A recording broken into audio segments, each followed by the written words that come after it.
Chapter 43. The report of the radio announcer shocked us. It is 5:10 p.m., and the worst storm I have ever seen is approaching Portland and the Willamette Valley right now. I have never seen signs like this before. There will be much damage. Corey twisted the dials to get to other stations in the area. It seemed they were out. He looked at his barometer and tapped it as if he couldn't believe what it was telling him. He hurried to the door. "I've got to tie things down." This was typical. Every time he had an indication of wind, he was out tying things down. But this time I could see how apprehensive he was. I put more cookies on the cookie sheet. Then a loud ripping sound startled me. I opened the back door and had the feeling of the wind being sucked out of my lungs. I breathed deeply and watched shingles, like a flock of starlings, darting through the air. The old apple tree was whipping around like an arthritic old man throwing himself into a flamenco dance. My first thoughts were of Corey and the boys. I ran down the walk to the driveway, realizing that darkness had begun to settle in. I scanned the horizon. I froze. The western sky was a palette of ominous orange and purple, the color of a bad bruise. I turned and ran toward the barn. All kinds of debris were flying through the air. One big gray goose was about 4 feet off the ground and flapping his wings, but the wind was carrying him backward. I figured he'd end up in the orchard uphill from our house. As I rounded the corner of the blockhouse, I could see one of the big barn doors swinging wildly from one hinge. And down below I could see Eric chasing a couple of his chickens. I knew that they were important to him. I ran to help, and we struggled to get them back into the basement of the barn. I stood in the semi-darkness, breathless, listening. Ordinarily there was a calm quietness here, broken only by the bawling of a calf or the cackling of a hen. But now the atmosphere was filled with the sounds of huge timbers creaking and boards flapping. It sounded like nails were being ripped loose. I glanced up and could see remnants of light coming through the cracks in the floorboards and the dark shadow of the truck overhead. A deep sense of nostalgia washed over me. How long had this huge, unadorned barn stood in this spot? Was it as old as the first settlers of Happy Valley? How many animals had it sheltered? How many crates of berries had been weighed and shipped from here during the days when it was known as Roots Berry Farm? How many storms had it survived? How many barns had it outlasted?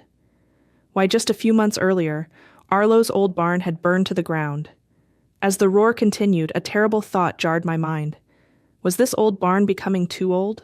Was it destined to be destroyed by this storm, described as the worst ever in the Willamette Valley? My musings were interrupted by the sound of a deafening crash, followed by shattering glass. I ran outside and looked up at the barn's gray and weathered walls. They were still standing. However, when I looked up at the new house, windows were being blown out.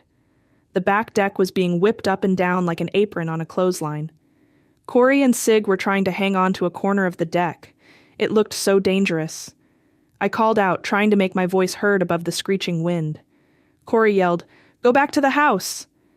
Eric started to run to help, but I grabbed his jacket and pulled him back toward the house.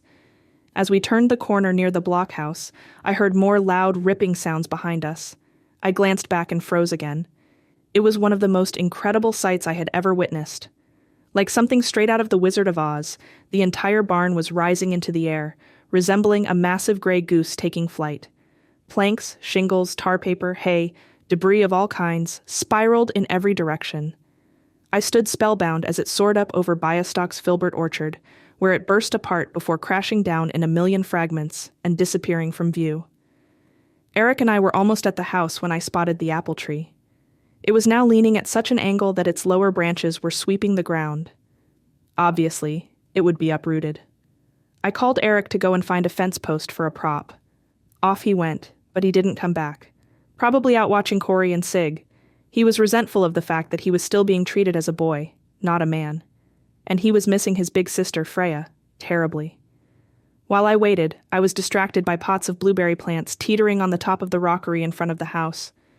Corey's father and I had gone to a nursery a few days before to buy them, and he had entrusted them to me to plant. But of course I had put it off. I thought about gathering them up and putting them into a sheltered spot, but it seemed so pointless. Once again I was confronted by the apple tree.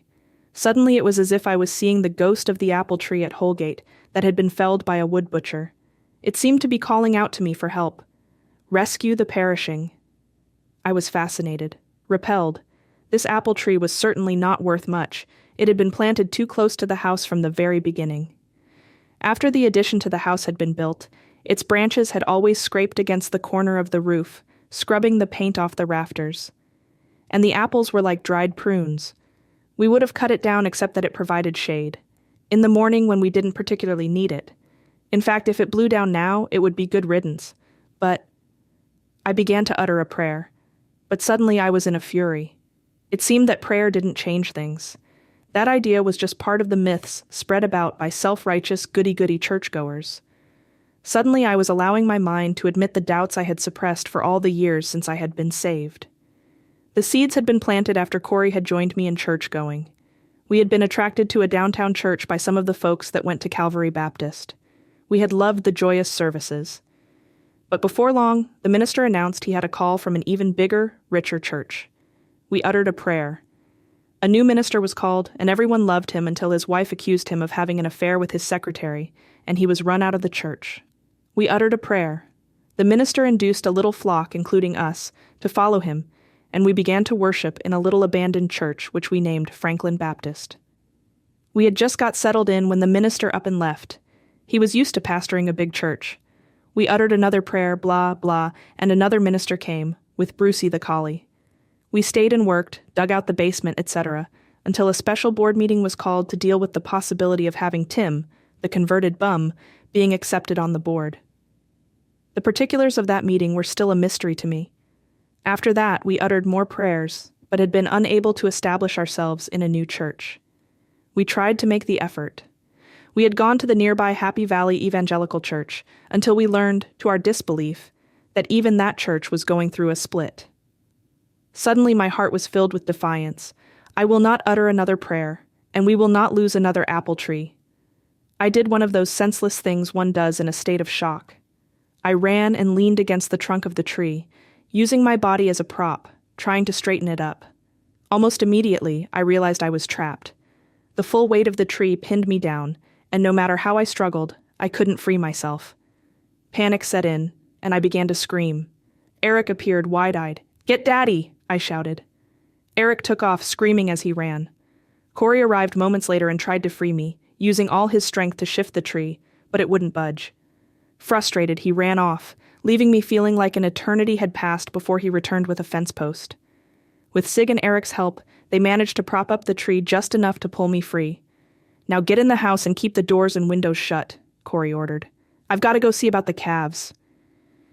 I sank down at the kitchen table. I could hear more shingles being ripped off. I thought of putting more cookies in the oven, but when I flipped the switch, I found that the power was out.